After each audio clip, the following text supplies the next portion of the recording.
about motherhood. 1 minute, you're mom of the year. I love you, Mommy. Then the next, not so much. From bath time to bullying, from potty training to puberty, parenting is full of challenges. But one thing is for certain, you are not alone. Welcome to Modern Mom Probs. I'm your host, author, mother, parenting expert, Tara Clark.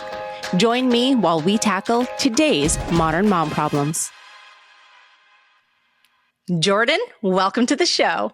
Thank you so much for having me. Great to see you again. It's great to see you again. You've been very busy since the last time we've spoken. Yes. And as we talked about before, if you want to get something done, give it to the busy person. So the busier I am, I would say the more effective I am. And honestly, the happier I am. I'm one of those people, at least in this phase of my life, where I enjoy the busyness. And at some point, I'm sure that will stop. But for now, I enjoy it.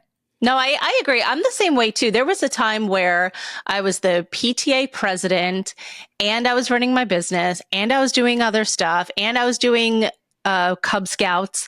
And that is often the case. And if you still gave me a task to do, I would complete it because, to your point, give the task to the busy person.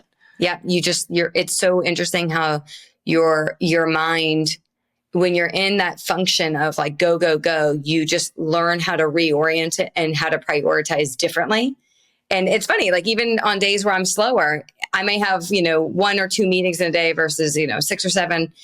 And on the slower days, I have the hardest time getting the things done that I need to get done. And they're small. It's like a follow-up email. I'm like, I can't write this email. It's like, yes. But if I had a ton of meetings, I'd bang out 100 emails. It's wild. But yeah, all good things. And it's the life I choose. And so I feel grateful for the opportunities. Yeah, absolutely. You're so right, though, about the slower days. I was about to say lazier, but I don't think that's a fair word, so I'm not going to use that word. The slower days. That happened to me the other day. Like an email came through. I was like, I don't want to answer that email. I'm like, Tara, it's all email. You don't have anything else going on right now. You're literally sitting outside drinking a cup of lemonade. I think you could answer that email. It is so funny, like how we tell ourselves certain stories of like, oh my gosh, this is such a big email I need to respond to. No, it's just an email. No, it's not. It's really not. You're right, though. Speaking of stories that we tell ourselves, you recently, speaking of stories, and it was a beautiful story, you recently did a TEDx talk, which is wild. How did that even come about? Oh gosh, great segue, by the way. So it's funny. I lead this amazing company called Support Now, and we're a startup. And we had the opportunity last October to pitch at a venture conference to get exposure for our company. And it was a really intense process. Think like Shark Tank, but live in front of 1,000 people, where you have 3 minutes to pitch. And if you go a second over, they cut your mic. So we were one of 10 companies selected to pitch on stage at this venture conference. And I had prepared for weeks to deliver, our message, to make sure people understood what we were doing. And I really did it for exposure. I wasn't really doing it for funding. I was doing it because I wanted to elevate the brand, and I wanted to bring awareness that we at Support Now are kind of like this thing and this thing for the future. And unbeknownst to me, there was a TED curator in the audience. Oh. And so I finished the conference. The pitch went great. We didn't win, but I was super proud of myself. I'm like, I did it. I went on stage. I did the things that made me uncomfortable. It was a true career achievement for me. And a few days later, I get a call, and it was this curator. And I actually thought my friends were playing a joke on me. I thought they were pranking you. It was like back in the day where there was the show Pranked. No, I legitimately, I hung up on her. And so then she called me back and she was like, this is not a joke. I could tell she was kind of surprised at that.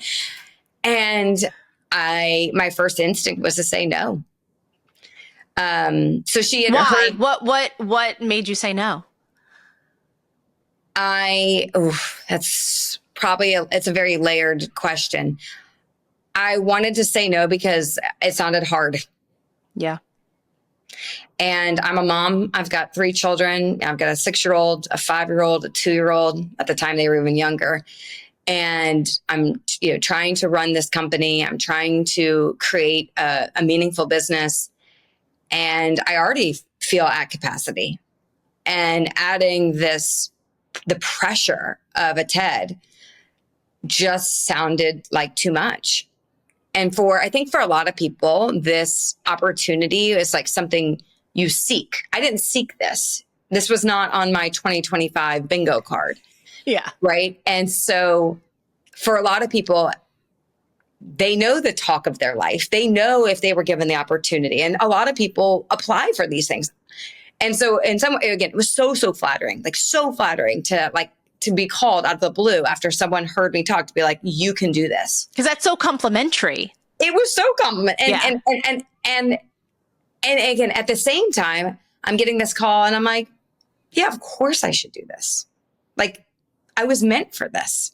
So it's like this like dual battle in my head where on one end, like I'm feeling at capacity. I'm feeling already overwhelmed with the things that are on my plate. And other side of my brain, I'm like, yeah, but these are the type of opportunities that I actually think I was born to do. And to anyone that knows me knows that I don't just love my husband. I respect him. He is my co-founder. He is my co-pilot in life. And I told him I didn't want to do it. And he was the one that was like, I'm not letting you say no to this. I love that. I love that for you. I love that for him. That's how you know that you're a good pair. Yeah. I mean, he basically said his whole positioning was, you will regret it. This was something that if you don't do it, you could look back and regret. And I just won't let you do that. And so I said, yes. That's awesome. That is so awesome. What was the prep for that like? Oh, brutal. I mean, it's a gauntlet. So first of all, again, I had no idea. Yeah, you didn't sign up for that. You weren't actively seeking it out. If you look up TEDs, it's like you're giving the talk of your life. It's all about ideas. I'm like, freaking frack. Like, what am I going to say? That's like, that is unique. And then also like positions you well and positions Support Now well. And something I want to put my name to for the rest of my life. Because the internet doesn't go away. The internet, like the cookies and the footprint your digital footprint never goes away. Don't remind me. I was kidding. Right, so I'm legitimately, exactly. You you totally know there. And so part of it's like, and I'm such a deep person, I'm literally thinking like, okay, when I die one day in my obituary, this could be one of the things that's listed. And so I'm like really analyzing what the hell am I going to talk about? And so like, I'm a huge sports fan, and I've always joked, like, if I ever had to give a big talk, I would give it on like the history of UNC basketball. That's one of my like personal things. But as I thought about it, and again, I tried getting out of it a couple of times. Like, I truly was like, I don't have an idea. I'm sorry. I actually brought an idea and they said no. So my first idea, they rejected. They said that it was like basically covered. Like, too many people have talked about it. Oh, yeah. So I'm like, in my mind, I'm like, great, I'm done. I'm out of this. I don't have to do this. Cross that off the list. And then it dawned on me. And then when I had this idea of support languages, it became very clear, like, this is actually the talk of my life. Through the work I get to do at Support Now, I have often heard the value of people showing up for the people they love during difficult times. That goes beyond money and meals. And I thought, I had kind of coined this phrase along the way that everyone has a different support language. And what makes Support Now so unique is that we are kind of this like very inclusive platform because we allow people to show up in their unique support languages. So when I threw out the term support languages, the curator was like, yes, like that's it. That. And then from October to January, it was just writing, editing, pitching to like a committee of people, making sure we're on the right track. And then from January to February was they cut you off. There's no more edits. Like, you've put in your final draft and you spend the entire month just memorizing. Wow. And then on February 28th, you step on stage and it's go time. I mean, it was a gauntlet. again, similar to this venture conference, I look back and I am so proud that I did it. It's like a life achievement thing. Yes. My kids were so immersed in it. Like my older two, they truly they ask all the time, like, are you giving a TED talk today? Like they know, and they could so cute. I would practice my speech so much, my talk so much that they could fill in the blanks of the words I was about to say. Right. They knew where you were going with it. And as I know you can appreciate, as I think so many people listening can appreciate, as a mom, it was really cool to model the behavior that you want to see in your children. Like, I feel like we're in this era of parenting where we talk about how like you can do hard things. And like, yeah, of course, we can all do hard things. And I felt really good walking off stage. Like I actually did the hard thing. You really did it. You actually did it. You weren't just like having lip service on that. Totally. You stood up there for 10 minutes. 10 minutes. You're just on a red dot. Talking totally vulnerable, out there exposed. And like, you know that even though you only own that 10 minutes, like it does live on. It was a very emotional day. Ironically, one of my sisters gave birth that day. Amazing. Congratulations. Thank you. So I got to be an auntie again. I have two younger sisters that are twins. We all live in Atlanta. And so I walked off stage and I went straight to Northside Hospital to meet my nephew. And so it's really cool. I will always like remember his birthday as this like very significant day. And for my dad, it was particularly special. So my mom happened to be doing like a 3-month art tour in London. So she knew she wasn't going to be able to attend, but it was really cool and special for my dad because he was in the audience for me. And then he too went straight to the hospital afterwards. So it was just this very emotional day for our family, different highs at different levels. And it was also very grounding to remind myself, because she knew it was a scheduled C-section, that no matter what happened on that stage, nothing would matter more than what happened to her. Yeah. And that was like a really nice way of like anchoring my stress, my anxiety, because it put into context, yes, this is a massive opportunity. Yes, this could be very good for the company. And like nothing replaces like what's most important in life, which is your children and your babies and the opportunity to do those things. I love it, Jordan. It's so good. It's so good. Congratulations. So I want to speak about support languages. And in the TED Talk, obviously, you break that down. So I want to like break that down and sort of explore that together. Yeah, let's explore it. So most people are familiar with love languages, right? It's common framework that people are aware of. So when we had, and I say we because I did not do this alone. I want to like give credit to not just my husband, but our CTO. Like everyone was involved in trying to make this a success. And so when I had this idea of support languages, what instantly came to my mind is, how could we help create structure? How could we help create a framework for people to understand their support language, much like they understand their love language? And so what we ended up doing was taking a step back and saying, well, what if we kind of took a page out of Love Language's book and created a quiz where you could go on and you could answer a few questions. And as a result of how you answer a few questions, you could discern what your natural support language is. And so a lot of the effort that was put forth in writing it was also constructing this formula of what made sense for the 8 different support languages that we then curated.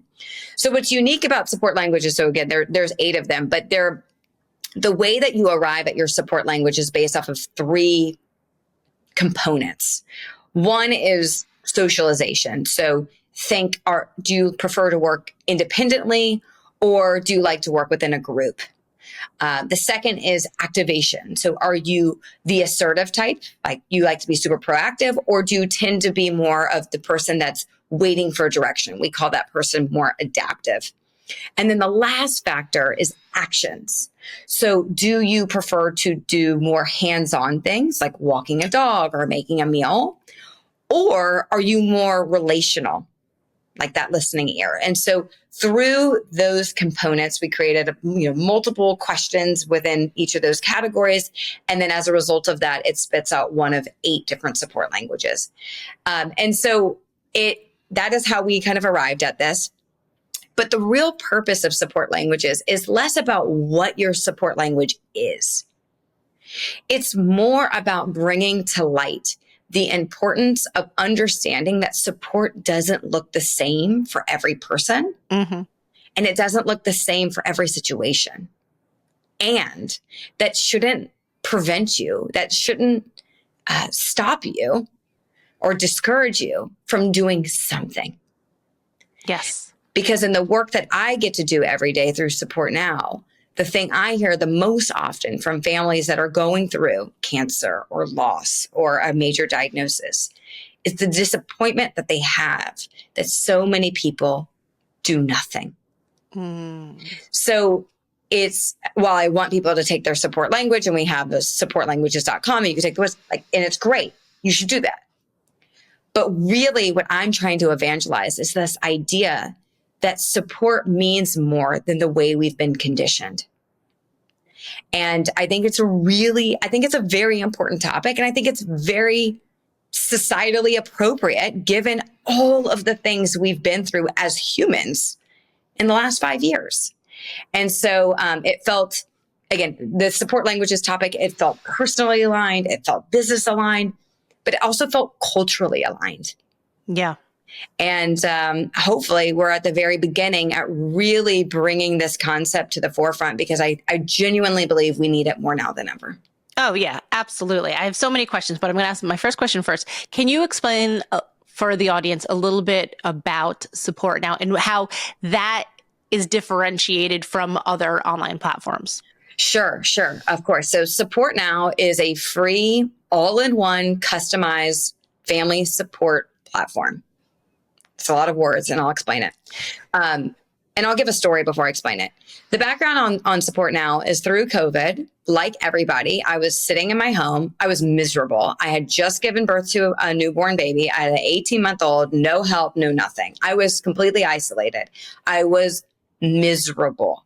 And I realized in those early days of postpartum with my daughter that the importance of a village. I had undervalued what it meant to me to have people come over after my first baby for meals and support and just helping around the house. I undervalued it.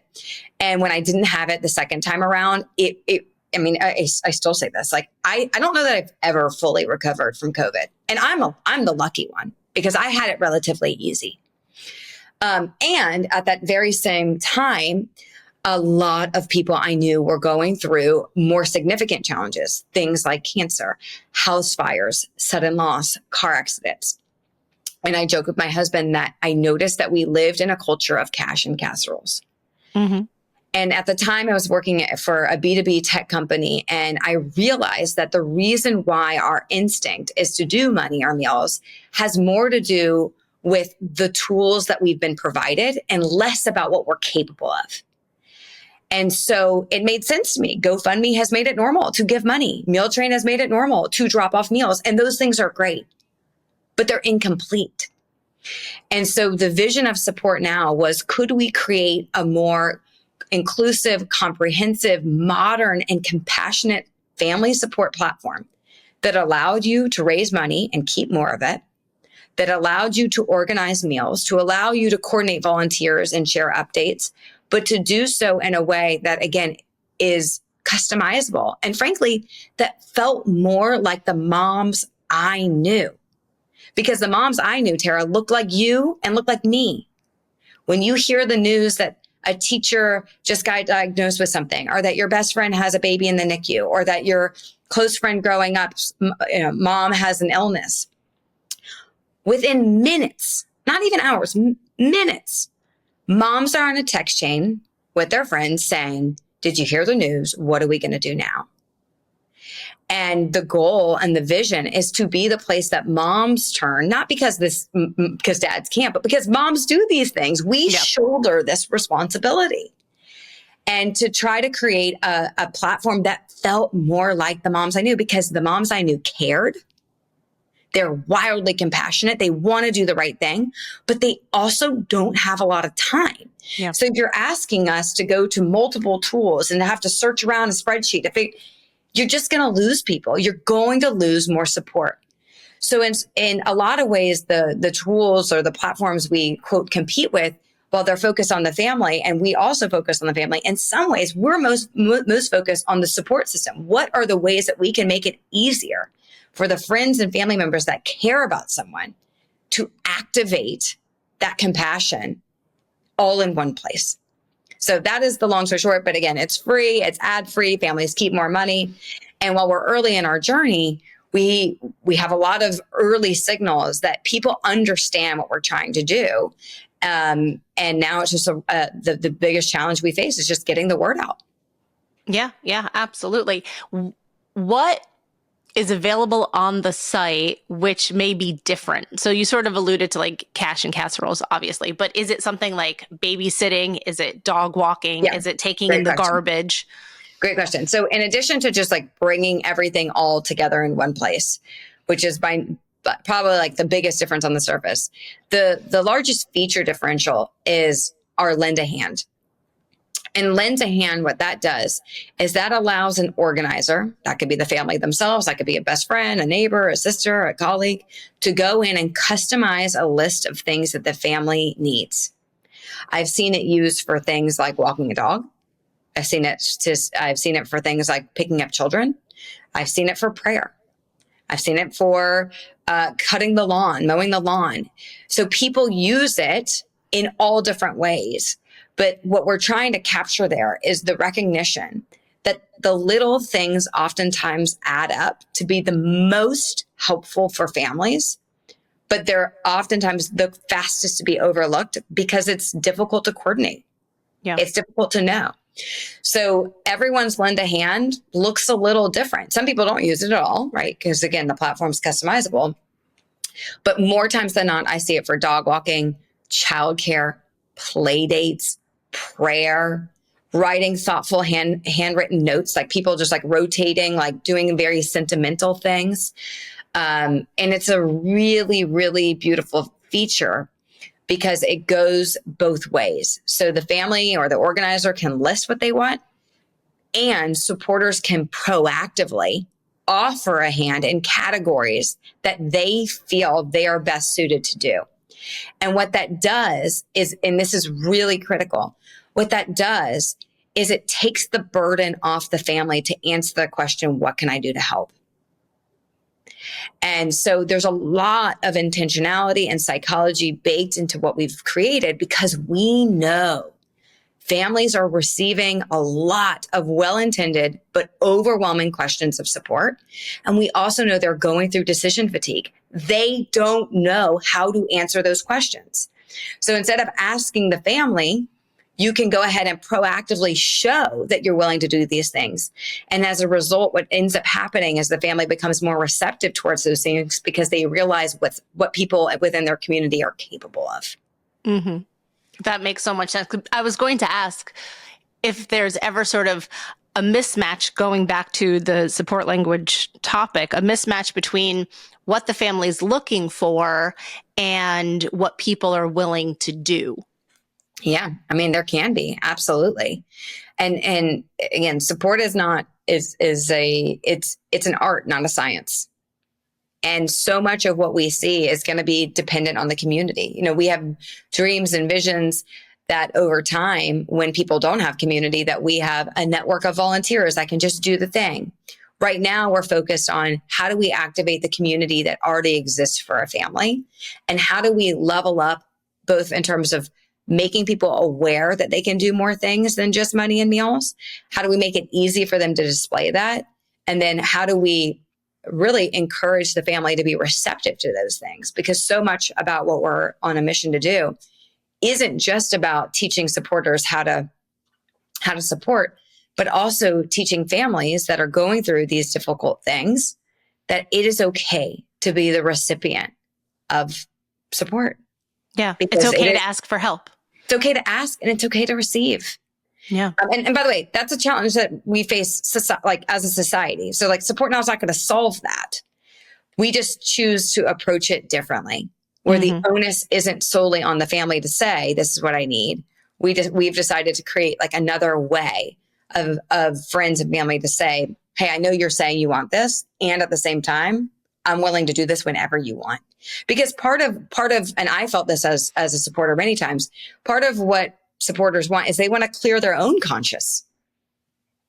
Yeah. They want to know, well, I tried, I tried. And trying does mean something, because whether you realize it or not, families take a mental snapshot of who's offering, of who's doing things and who doesn't. Yeah. They're clocking it. They're clocking it. And I talk about this in the TED. So much about what I'm trying to encourage people to do is to avoid that feeling of guilt or shame. So, of course, again, you don't have to use Support Now to do any of this, but that's also why the support language complemented so much of the experiences that we have seen and spoken to across the country, thousands of families that are going through these things. Yeah. In your talk, you mentioned Julie's story. Do you want to share a little bit about that? Yeah. So so through Support Now, I met this incredible woman. She happens to live in Atlanta. Her Instagram handle is Spilled Milk Mama. Her name is Julie. She's incredible. And I had been familiar with Julie's story because being in Atlanta, I remember when this all happened. So she was 6 weeks postpartum with her second child when her husband got into a fatal car crash. Just poof. Heartbreaking. And she was already doing some content creation. And instead of fading, she completely leaned into it.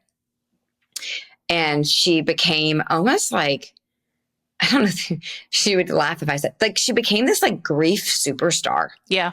I would agree with that. Yeah, I could see that. Absolutely. Yeah, and again, like, I'm not sure it's like a title that she would want or say, say, oh, this is, I'm going to, everyone's I'm looking the grief influencer. Yeah. She just had a way of she showed up completely as herself, completely authentically. And it got a lot of attention, and she gained a large following as a result because she showed everything. And then when we created Support Now, awareness is so big for us. And so I'm trying to build relationships with people that understand what we're building. And of course, in Atlanta, everyone's like, you got to talk to Julie. So I just cold emailed her one day. Oh, that makes sense. I just cold emailed her. I tried her in her DMs. I figured it wouldn't be effective because her DMs are busy. And so I just cold emailed her and I said, hey, I actually asked her to be on I have a podcast as well called Moms Like Me, which you've been on. Thank you. Yeah. And I said, I want to tell your story and I want to share with you what we're building. And if you believe in it, I think there's a lot of opportunity to partner and all this and that. And she's become a close friend through this process because she could so directly speak to the value proposition that we created, even though she was not the recipient of a Support Now. We didn't exist at the time. And so then when I was writing support languages, I had this idea of incorporating her story because she was such a guiding light and continues to be such a guiding light for us because we want to build features that matter. We want to build a company that actually helps people and does things the right way. And so I started writing, and I remember talking to my husband being like, I hope she's okay with this. Like, we're going to need her approval. And I called her and I just said, I'm so inspired by you. You know that. And I would be honored if you would allow me to share part of your story as the opening in my talk. And I wasn't surprised, but I was nervous, but I wasn't surprised that she said yes. And so there were only 3 people in the audience that day for the talk. It was my dad, my husband, and Julie. That's amazing. And we cried. How could you not? Yeah, it was so emotional. I mean, honestly, I'm getting emotional even thinking back, and I'm not a crier. Um, it was so cool because I've admired Julie and her story for so long. And to walk off that stage and to know that I did right by her, like, again, I'm getting so it it just, It gave me chills even during, as soon as you mentioned her name in the talk, it gave me chills. yeah, I mean, if you're not following her, you should, because she's just, and she's funny, she's relatable, she's great. I mean, She's she lovely. reminds me of you. Like, Oh, she's thank so you. great. She's so great. She's lovely. You know, I'm Jewish, and in Judaism we talk about like mitzvot, like doing good deeds. And there was something powerful about walking off that stage feeling like I had done like the ultimate mitzvah. I had done something really good, because certainly I did. I don't want to misconstrue my words. So, you know, I did this, I pursued this because I saw opportunity for myself. And I would love to think that one day her children, as they get older, will have that talk as a guiding light about their mom. Mm-hmm. Absolutely. It's They're going to grow up, and I'm sure they're going to be so proud of her and everything that she's been able to share with the world, and to get out there in the conversation of grief. Yeah. I mean, again, you follow her, you understand it's not that other creators haven't experienced grief. You know, there's a lot of them. Yeah. And sometimes, you know, stars align. You know, she happened to live in Atlanta. She happened to respond to my, you know, she's not the only person I've reached out to. It's not everyone. I actually didn't realize that she was from Atlanta until you said that. Yeah, I don't know where I thought she was from, but I just didn't realize it was Atlanta. Yeah, we don't live far, and she has a very happy ending. And so I won't even tell you all the things that I think that she deserves the follow, and she deserves people to that's my influencer ism coming out. Like, go follow her, and you can find out where she is in life. Her. Yes. Yeah, go listen to my talk, and you can, you know. But that's the hook. That's the hook. That's the hook. I love that. I love that so much. But I had to mention that, or her, I should say, in this particular conversation, because although you talked about it on the TED Talk, and I do want everyone to go watch your TED Talk because it's phenomenal. I knew that we needed to shed a light on Julie and her story. Yeah, I appreciate that. You're actually the first person that brought up Julie directly, and I really appreciate that. And again, so much about, no disrespect to some other talks I've listened to, a lot of times when people give talks, whether TED or otherwise, it's very grand, it's very big, and that's the purpose, right? You want to be speaking to the masses. One of the things we were really committed to doing was to make this feel like you know this person. So you may not know Julie, but you know someone in your world that has experienced something like this, because you're trying to like center yourself around something that feels really familiar. And that can be uncomfortable. I actually thought it's interesting that you say that, because in a talk like yours, like, or any TED Talk, like you said, like, you start with very lofty concepts. And the second that you brought it down to Julie, it made it feel so much more personal. That's right. So there's something so personal about storytelling. That's right. That's right. And, you know, this is why it takes forever to write these things, because and also, like, you have to take a step back. You know, I know all the players, I know what we're trying to do. But to someone who's never heard of this concept, of her, of all the things we're trying to do, you just have to make sure that it's that people can comprehend it, that people process it. And for me, it wasn't even processing it. It was, how do we inspire? How do we make this more actionable for people? To, you know, the TED Talk often talks about like turning ideas into action. And so we really tried to focus on that tenet in the writing process. Yeah, no, and it showed. I can definitely say, as someone who watched the video, thank you. You know, it definitely showed. I have so many thoughts about this and about help. And, you know, it's interesting. We have, I say we, because my husband and I went to high school together. We have a friend of ours from high school. He was actually our valedictorian, wicked smart kid named Chris, who recently caught an infection that almost killed him, but actually took both his arms and both his legs.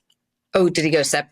Septic. Yeah. He like caught an infection and then it went septic and then he almost died. But then they were like, the only way we could save you is if we take your arms and legs. And so he has now lost his arms and legs, and he's our age and really sweet. Nicest kid, super, super smart. He has a wife and 2 children. And we found out about it through Facebook because someone had a GoFundMe, and we obviously donated to that. But my thought is like, I'm sure now, this is a few months later, that they need so much more support and so much more help, that support now could really help them in their day to day. And of course, the money's good. And they, believe it or not, were able to raise $350,000. Oh, I believe it. I believe it. I mean, that was the last time I checked. It could even be more from Sven. I believe it. Again, money, and I don't want to put down money. You know, again, we encourage fundraising on our platform as well.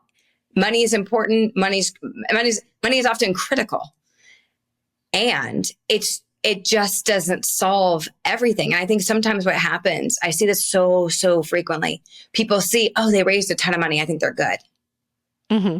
We just breeze past thinking through, like, what's their day to day look like? Who's going to pick the kids up from school now? Right. Who's going to drop off? All of those things. Like, that's part of what we're trying to change. Is like, no. You should raise as much money as you need. But let's not also forget that it is simply incomplete to think that that's all that a family needs. And so it's prompting and re-encouraging people to stay on for that journey, to think differently about ways that you can support, because so often, and again, sometimes it's appropriate to do this, sometimes it's not. So often people donate and that's it. Mm-hmm. Like, they're done. Mm-hmm. And one of the things I've learned the most through this journey is that culturally, what tends to happen, particularly with loss, but even situations like this, is there tends to be a very fast wave of support that lasts about 3 weeks. Mm-hmm. And then people fade. Mm-hmm.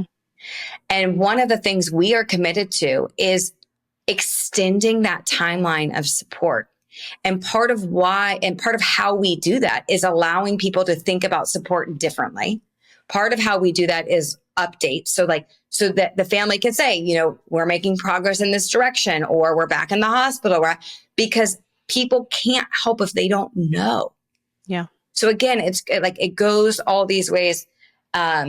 Interestingly, Tara, we have a cousin who had a very similar situation. I mean, she's one of the most inspiring people I know. And she was one of the guiding lights for building this company, because we saw that same thing. Ton of money raised. It's like, okay, well, who's going to drive their 2 kids to school? With one caregiver that can walk and drive. Now she has prosthetics, and she's like incredible. It's incredible. But like, those are the very real challenges they face. For them, again, also why I encourage money is money can help. Money is easy for people that don't live locally. Mm-hmm. Right. You live in New Jersey. If something, God forbid, happened to you, I can't walk your dog. I will absolutely send you money. I will send you a meal. I will do all of those things. So it's one of the ways that you galvanize the masses. But for the people, especially that live locally, that's where you have to remind them. Hey, think about like what it's like for them to wake up every day. Mm-hmm. What are those things that I can solve for them? Yeah. Yeah. I love that. I think the platform is so phenomenal. I'm so glad we had the opportunity to talk about it. I'm about to ask you a question that I ask all of my guests, and I'm super curious to see what you're going to say. Are you ready? Yes. Okay. What do you think is the biggest modern mom problem today? Just one. No, I got time. You go ahead. You go for it. Oh man. The biggest modern mom problem. I'm going to tie it back to, I don't think this will surprise them. We don't ask for help.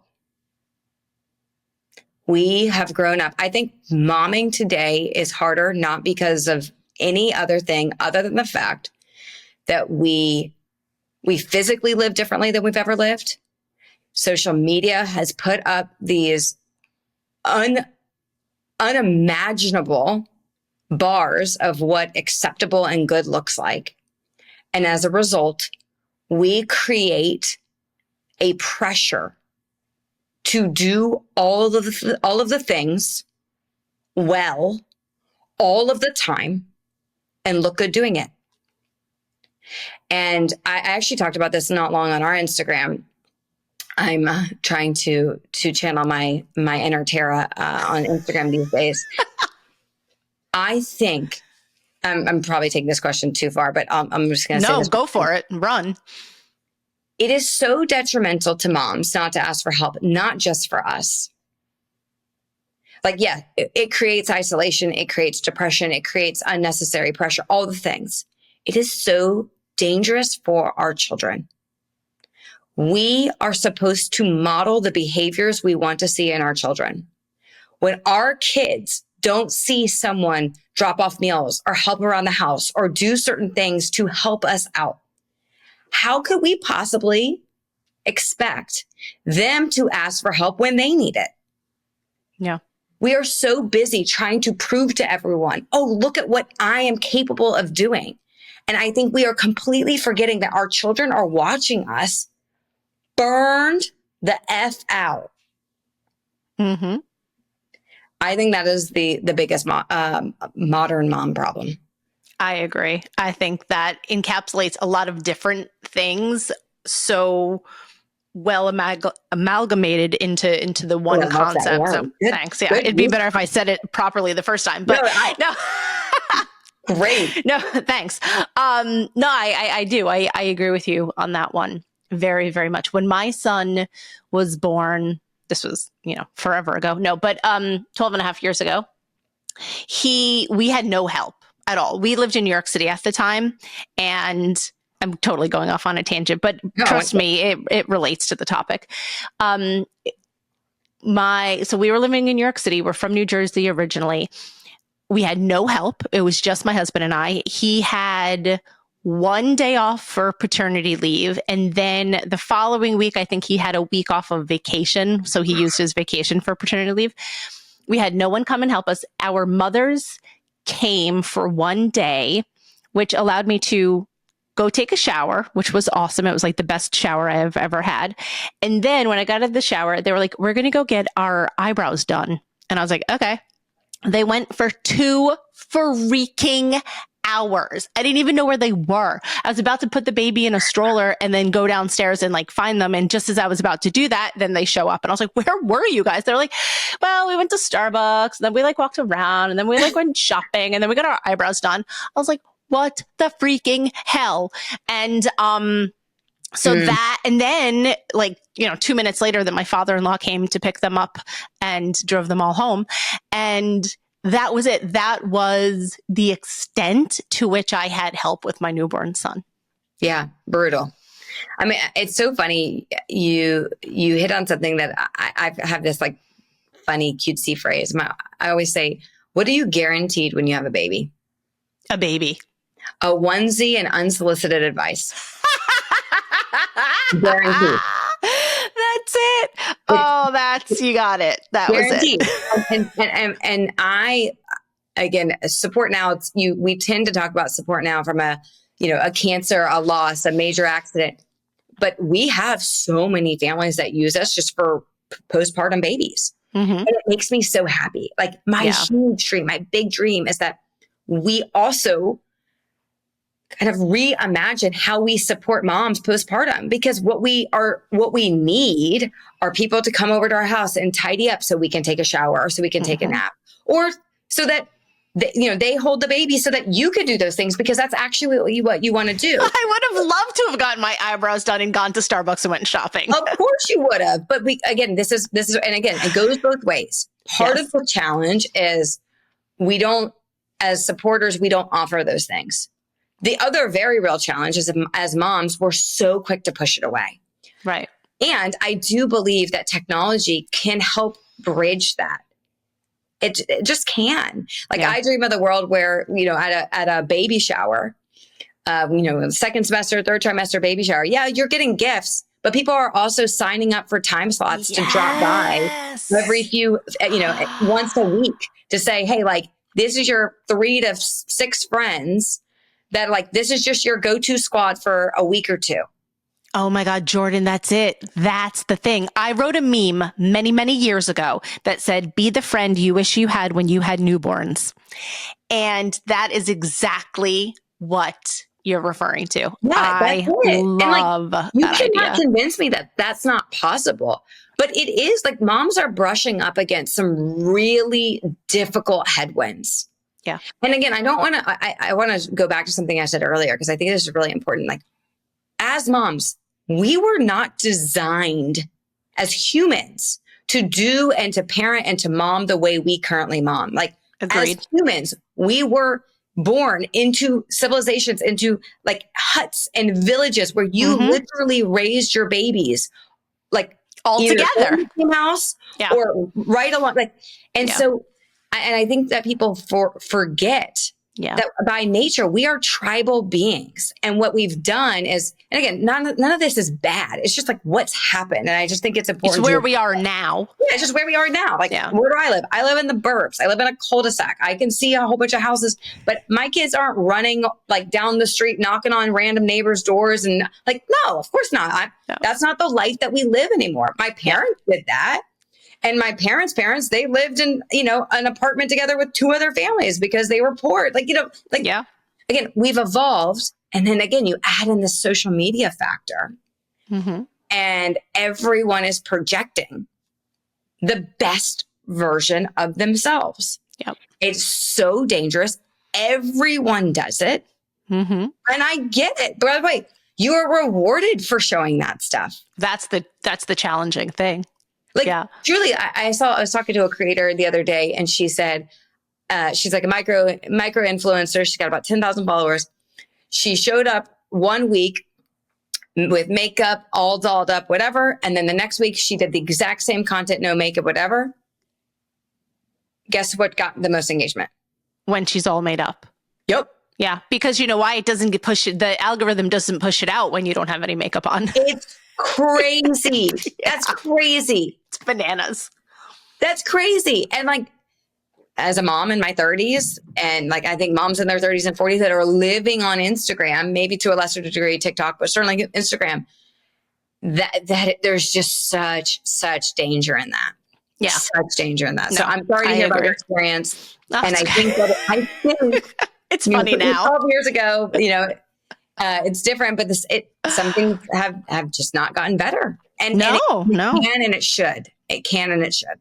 It should. And I love the idea about the baby registry. I think that is as important, if not more important, than burp cloths and new bottles. I one last thing, and then I'll get off my not my high horse, but just like my rage. Soapbox. Yeah. My soapbox. That was the phrase I was looking for. Yeah. It just always makes me laugh how when babies are born, it's all about the baby. And I get it to a degree. To your point about being the friend that you didn't have, I just always remember the ones that like really checked in with me, or that brought, like, my favorite new thing that I do is when the baby's born, I'll bring a gift for the baby, but I'll bring like some skincare for the mom. Yes. That's awesome. Like under eye patches, like things that like just like you just make sure like you feel good, because if you don't feel good, this whole thing is really hard already, but it's going to get harder if you don't feel good about yourself. 1,000%. Yes. That's my new thing. Also, not even with gifts, but asking the mom how she's feeling first. Say, congratulations on the baby. And how are you feeling? Yes. Well, I remember I had a postpartum doula. Not a doula like at the hospital, but a postpartum doula after my first baby. And she also told me, this is very interesting, that a women's or mom's hormones spike on like day 4 after a baby. That makes sense. And so whenever any of my friends have babies, I write down 4 days after. All I say is, if it's feeling hard, I promise it gets better. Yeah. And it's not because I don't want to ask a question that they can't answer type of thing. Like, sure. Of course, how are you doing today? So it's totally palatable. Yeah. But just more of like, just in case it was a hard night, just in case you're feeling that, what the fuck just happened to me moment. Yeah. Like, I feel like I got hit by a truck and I'm sweating through Especially my pajamas. Moms, where you're like, what is happening? Yeah. Yeah, just for that sure. reminder that it gets better, because again, we also live in a culture of moms that are saying, you just wait. And they mean it as a negative, trying to make that a positive. Yeah. It gets so much better. Yeah, no, just hang in there. Just wait it out. You'll sleep again. You'll sleep again. You'll be able to eat a meal in silence again. It happens, just not immediately. Slow. Yeah, slow. Jordan, I adore you so much. Tell everyone where we could find out more about Support Now. Thank you so much for this opportunity. And I adore you back. I'm so glad that you've restarted up the podcast, all the things. You're such a great voice for moms, an important voice for moms. So a couple places. One, you can follow us on Instagram at supportnow_org. I'm stepping into my creator influencer era here, trying to shine a light, not just on Support Now, but really just more supporter tips for all types of major life moments, whether that's loss, cancer, natural disasters, all the things. Of course, if someone knows someone, or you are the person going through the major life moment, go to our website, supportnow.org. Again, it's completely free. It's ad-free. Families keep more of the money. It's customizable. Our team is amazing. We do phone support, text support, email support, Zoom support. I mean, literally, we genuinely care about making the lives easier for the people that are using us. And then lastly, take a look at the talk. The TED Talk is live. You can search it on Google. Just look for support languages. It will pop up. And then in the YouTube link, you'll see a link to take the quiz, the supportlanguages.com quiz. So lots of calls to action, but more so, my biggest ask for anyone that says, I love this, I want to help you, is great, refer us when it's necessary. In the PTO, PTA meetings, when something happens, in your Facebook groups and your text chains, these things are happening all around us. And we just want to earn the trust of moms across this country. I love it. I love it. Jordan, thank you so much for shedding a light on this. Thanks for being here today. I enjoyed it so much. Thanks for listening to today's episode of Modern Mom Probs. I hope you enjoyed our deep dive in today's problem with me, your host, Tara Clark. Join me next time when I'll be interviewing another great guest and tackling another modern mom problem. If you enjoyed today's episode, please leave us a review and a rating. As always, you could head over to Modern Mom Probs on Instagram and give me a follow, or check out my book, Modern Mom Probs, A Survival Guide for 21st Century Mothers, available online wherever books are sold. Well, that's it for today. See you next time, folks.